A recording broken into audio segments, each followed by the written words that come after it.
Good day. This is the Pan-African Preacher.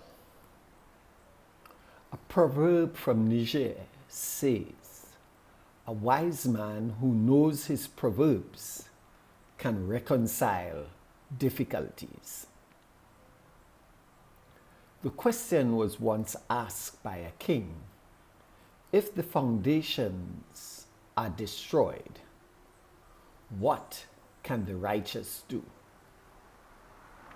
Righteous leadership gives spiritual, filled, wise guidance and counsel to the Christian community and to the wider community in times of crisis. This is what Niger needs at this time. Not just pious cliches about praying. Guided by the Word of God and the facts of the situation, prayerful Christian leadership with vision and maturity in Niger have to step forward and speak with one voice. The crisis is clear.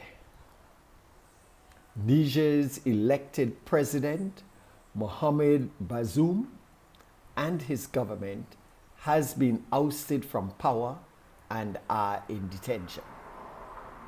Niger's General Abdul Rahman Chiani has declared himself head of state with significant support from the youthful population. The regional grouping, ECOWAS, whose mandate is to support democratic processes in West Africa, whether through coercion, negotiation, or force, is threatening on the borders of Niger. This presents a very volatile situation that could mean disaster for Niger and its people, and peace in West Africa. What Niger requires from the Christian church is mature and courageous leadership.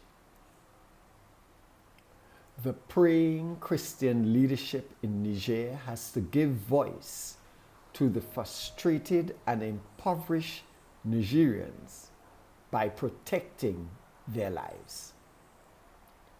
Niger's praying Christian leadership has to uphold and encourage the populace to act in a responsible way that reduces acts of violence and especially violence against citizens.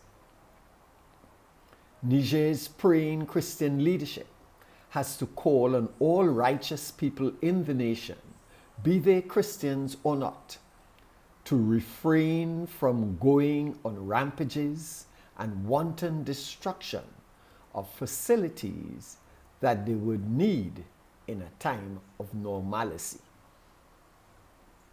Niger's praying Christian leadership has to raise up teams of sound-minded women and men who can speak to the young military leaders respectfully, urging them to respect the rights of those they are claiming to liberate.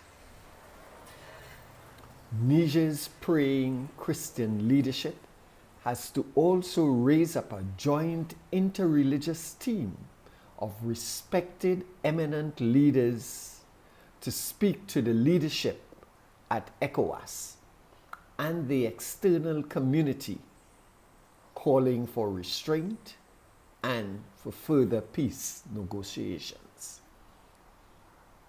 Niger's praying Christian leadership has to organize their meager resources to address the current food insecurity in the country. Niger's praying Christian leadership has to organize with the Red Cross and Red Crescent to get humanitarian aid to the hospitals and clinics that have no electricity because of the current crisis. Yes, pray. Pray we must. But we must also understand that prayer is not supposed to be a state of paralysis, nor should it be an excuse for inaction. Prayer is radical and revolutionary.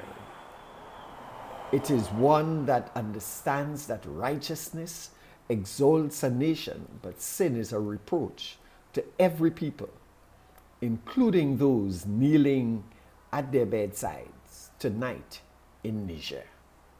Ashe.